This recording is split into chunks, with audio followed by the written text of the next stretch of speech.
Ano, yung ibang member naka 30 sila eh, di 150 na yon. Oo. Di may pang ano niyan. Oo. Sandali lang kasi pagka umaga kasi yun ang bilihan ng ano eh. Bili ng ano, yung iba hindi na mag-almusal. Oo. Ano lang, pandesal lang inaano nila. Pero kung may ang bibingka kasi nakakabusog eh. Mga kabusog yun, yung malaki yun, Tapos di ba, medyo sir? mainit pa. Opo. Ano yun, sir? Doon na mismo lulutuin? Doon na. Sa, Ang ano doon, kaya. binibigyan lang namin ng ano, maghalo doon sa Parkwood. Tapos, Kami na ano? magluto. kayo na maluto doon. Oo, yun nga. Paghalo lang ang maano. Maghalo lang, tapos pagpatubo. Yan. Tapos, pag naka-frozen na siya, araw-araw na yung ano doon. Po. Yan. Ano na lang, lutuin mo na lang doon sa area.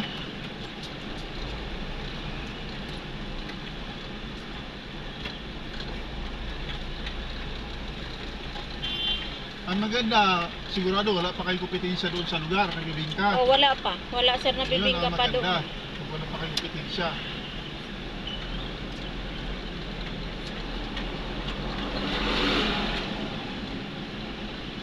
Ang mga ano doon, mga ano yan, sopas.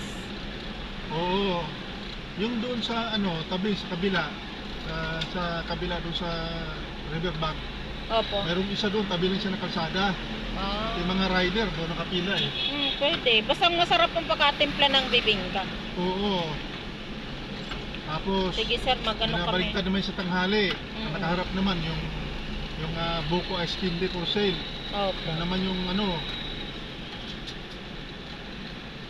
Kasi importante araw-araw kumikita dapat. Kaya nga, kahit mag-100 araw-araw. Oo. So kung sa umaga, kahit na meron ka ng upuan dyan sa tabi ng kalsada, meron kang bibingka. Sa tanghali, ice candy naman. Tapos sa gabi, anyway, baka maraming barbecue doon sa area ninyo. Yung ano po, yung may barbecue doon pero ano yun nga, yung mausok. Ang barbecue natin, malaki yung ano, maraming laman, yung 20. Oo. 20, maraming laman. O, kanya namin 5 mag-ano piso yun. doon. 5 piso doon sa member. Bale, magkano sir ang benta? 10? 20? 20. 20.